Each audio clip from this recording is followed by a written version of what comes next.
ইংরেজিতে গ্রামারের গুরুত্ব আসলে কতটুকু? যারা নেটিভ স্পিকার তারা আসলে খুব বেশি গ্রামাটিক্যাল রুলস ফলো করে না, যেমনটি আমরা বাংলা ভাষা জন্মের পর থেকেই শিখে থাকি। আবার অনেক গবেষণায় দেখা গেছে যে ভাষা শেখার ক্ষেত্রে শিশুরা ছোট থেকেই মায়ের পেটে থেকেই শুনে শুনে ভাষা আয়ত্ত করে ফেলে।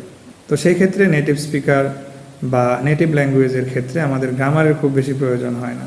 তো আমরা যখন একটি ফরেন ল্যাঙ্গুয়েজ অথবা বিদেশি কোনো ভাষা শিখে থাকি তখন আমাদের সবচেয়ে বেশি প্রয়োজন হয় হচ্ছে সেই ভাষার ওয়ার্ড মিনিং বা ভোকাবুলারিগুলো।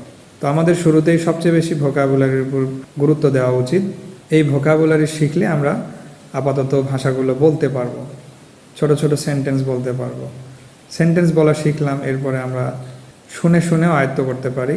এভাবে যে ভাষার ক্ষেত্রে 4টি স্কিল আছে, রিডিং, রাইটিং, স্পিকিং এবং লিসেনিং, তার মধ্যে সবচেয়ে গ্রামাটিক্যাল রুলসের প্রয়োজন পড়ে হচ্ছে রিটেনের ক্ষেত্রে বা রাইটিংয়ের ক্ষেত্রে। আমরা যখন ভাষা বলি তখন খুব বেশি গ্রামাটিক্যাল রুলসের প্রয়োজন হয় না, কিন্তু আমরা যখন কোনো ভাষাকে লিখিত আকারে প্রকাশ করি তখন আমাদের অনেক কিছুই ফলো করে লিখতে হয়। যেমন আমরা প্রথমেই স্পেলিং বা বানান ঠিক রাখতে হয়, এরপরে গ্রামাটিক্যাল রুলসগুলো ঠিক রেখেই লিখতে হবে। এছাড়াও আমাদের পাংচুয়েশন থাকবে, দাড়ি কমা, ফুল স্টপ অথবা ক্যাপিটালাইজেশন।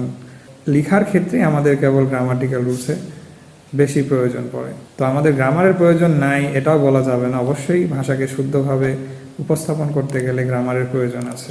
তো আমরা যখন কোনো ভাষা শুরুতে শিখব, প্রথমেই যদি আমরা গ্রামারের উপর খুব বেশি গুরুত্ব দিই তাহলে আমাদের সেই ভাষার প্রতি একটা ভীতি চলে আসবে। প্রথমেই গ্রামারের উপরে জোর না দিয়ে আমরা বেশি বেশি ভোকাবুলারি বা শব্দার্থ শিখব, এরপরে সেই শব্দার্থের সাহায্যে ছোট ছোট বাক্য তৈরি করা শিখব।